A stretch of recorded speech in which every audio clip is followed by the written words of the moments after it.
chanteur et danseur. Bernard Gély.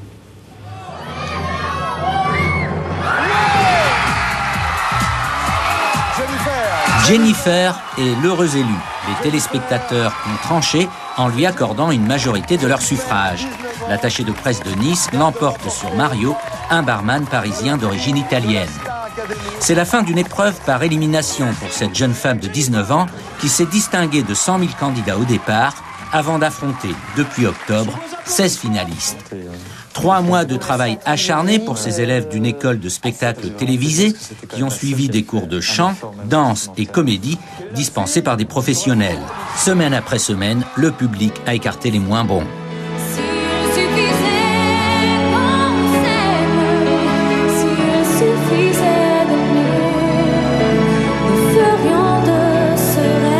Victorieuse, Jennifer n'est en fait qu'au début de son aventure dans le monde de la chanson. Avec 1 million d'euros en poche à titre d'avance, elle a gagné le droit d'enregistrer un premier album.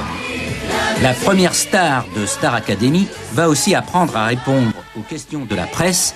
Dès aujourd'hui, elle doit consacrer une partie de sa journée à accorder des interviews. Assurée d'enregistrer un premier album et de se produire à l'Olympia.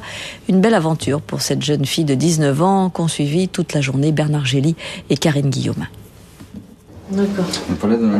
Après avoir fêté sa victoire la nuit dernière et à peine profité de 2 petites heures de sommeil, c'est à 8 heures ce matin que Jennifer a attaqué sa première journée de star. Pour rappel, cette jeune niçoise de 19 ans a gagné hier soir la finale de la première Star Academy. Avec un pourcentage à faire rêver un candidat au 2e tour des présidentielles, elle a eu la préférence du public au détriment de Mario.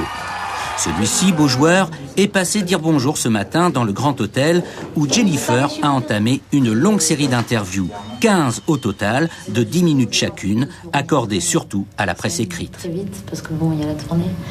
Pas vraiment le temps de déjeuner, ça devient une habitude, mais elle pourra se rattraper dans les dîners où elle est conviée. L'heure est maintenant venue d'assurer 3 séances photos, en coup de vent, avec arrêt obligé pour signer des autographes, ou de manière plus sophistiquée, face à l'objectif de Jean-Daniel Lorieux. Est-ce que tu vas aller en vacances quelque part? Où?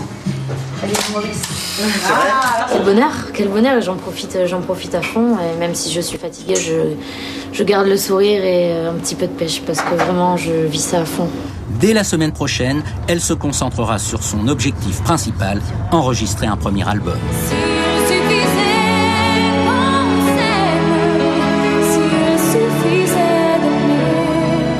Et puis, en avril-mai, elle fera une tournée passant par l'Olympia. Énormément de boulot, parce que c'est la fin d'une très belle expérience, une très belle aventure, mais c'est le début d'une autre. Alors maintenant, il va falloir assurer, il va falloir travailler très dur. Et je suis prête à travailler, je suis une bosseuse, voilà, j'en veux beaucoup. Elle garde la tête froide, malgré un emploi du temps surchargé, et dès que possible, cet enfant du pays retournera dans sa région niçoise, respirer les senteurs relaxantes du maquis.